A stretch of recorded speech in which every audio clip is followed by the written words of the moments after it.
এদিকে দেখ, এদিকে দেখ।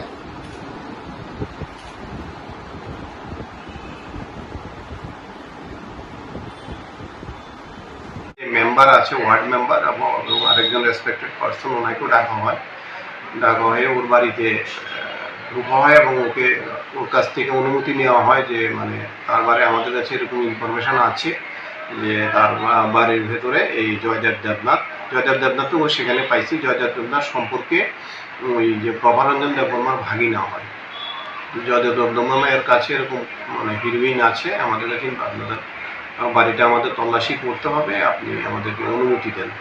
তো তখন উনি লোকাল যে ওয়ার্ড মেম্বার প্লাস আরেকজন উইটনেসের সামনেই, ডিসিএমের সামনেই উনি এটা সাইন করেছেন। তারপরে আমরা ওর বাড়িতে প্রি সার্চ মেমো রেডি করে তারপরে ওর ঘরে সার্চ করি।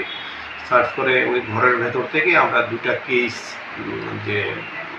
যেগুলি হিরোইনে রাখা হয়, দুটা কেস পাওয়া যায়। এর মধ্যে একটা কেসের সম্পূর্ণ ইনটেক ছিল, আর একটা কেসের ভিতরে যে হেরোইনটা ছিল এটা কিছুটা মানে ইউজ হয়ে গেছে। তো ওগুলিকে তখন আমরা ওয়েট করে ওকে জিজ্ঞাসা করি যে এই ধরনের কন্ট্রাব্যান্ড আর্টিকেল আপনার যে কাছে যে আছে এটা কোনো ডকুমেন্ট আছে কি না, আপনি অথরাইজ কিনা, সেটা কোনো কিছু জানাতে পারে নাই। তখন আমরা এটাকে ওয়েট করা হয়। ওয়েট করার পরে এটাকে এখানে প্রায় 24 গ্রামের মতো কন্ট্রাব্যান্ড আর্টিকেল, একটার ভেতরে 18 গ্রাম আর একটার ভেতরে 6 গ্রামের মতো কন্ট্রাব্যান্ড আর্টিকেল পাওয়া যায়।